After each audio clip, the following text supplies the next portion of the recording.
अयोध्या राम मंदिर चढ़ावा चोरी से लेकर वंदे मातरम बिल तक आरएसएस पर बरसी सपा सांसद डिंपल यादव। राम मंदिर का चढ़ावा हो या वंदे मातरम का सवाल, सियासत अब सीधे आरएसएस बनाम विपक्ष की लड़ाई बनती दिख रही है।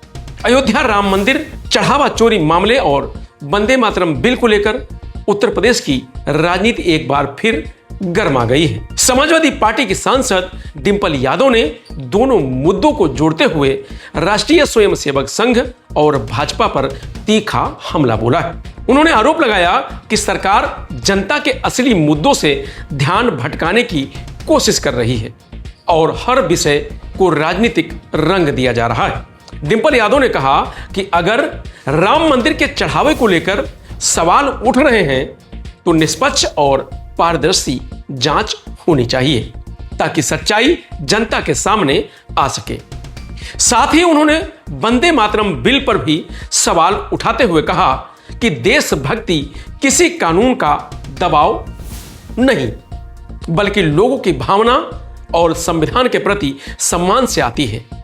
सपा सांसद ने आरोप लगाया कि भाजपा और आरएसएस विचारधारा के नाम पर समाज को बांटने की राजनीति कर रही है, जबकि सरकार को बेरोजगारी, महंगाई, किसानों और युवाओं की समस्याओं पर जवाब देना चाहिए।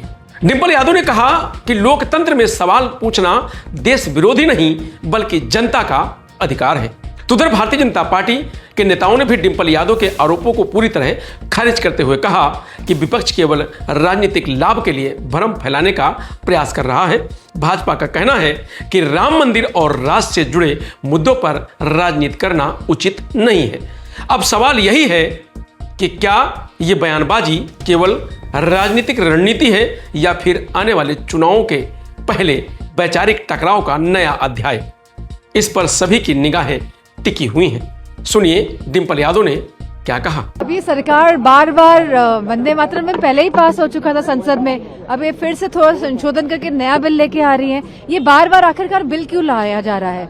एक तो नारी अधिनियम बिल दोबारा लाया गया, उसके बाद जो कल एक बिल आया था, कौन सा था वो जो कल आया था, वो भी पेपर लीक पे जो अमेंडमेंट्स आए थे ये दोबारा लाया जा रहा है और आज वंदे मातरम भी दोबारा लाया जा रहा है। हम तो चाहते हैं कि जो चंदा चोरी हुई है राम मंदिर की, हम तो उस पर चर्चा चाहते हैं कि आखिरकार जो हजारों करोड़ रुपए आए जब राम मंदिर का भव्य शिलान्यास हुआ, जब वो भव्य मंदिर बन के तैयार हुआ, तो भगवान राम जी के जिस तरह से चंदे में, दान में, लोगों के संकल्प में लोगों की श्रद्धा और निष्ठा की लूट हुई, हम तो उस पर चर्चा चाहते हैं। तो कहीं ना कहीं ये सरकार ध्यान भटकाने वाली राजनीति करती है और जो लोग जिन्होंने राष्ट्रीय ध्वज नहीं फहराया और जिन लोगों ने, जो इनके संगी साथी है, उन्होंने कभी राष्ट्रीय गीत या राष्ट्रीय गान का सम्मान नहीं किया, वो आज इस तरह के बिल लेके आ रहे हैं। तो आफ्टर ऑल ये है क्या?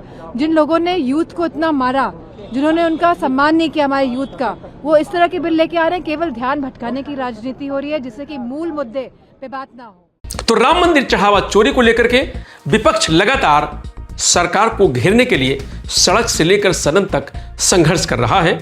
आज दिल्ली के संसद के बाहर जो हुआ वो तस्वीरें सबने देखी। लगातार राम मंदिर चढ़ावा चोरी को लोकसभा में विपक्ष उठाने का प्रयास कर रहा है, चाहे समाजवादी पार्टी हो या कांग्रेस। फिलहाल इसके बारे में इतना ही। आप देखते रहिए लोकमत हिंदी।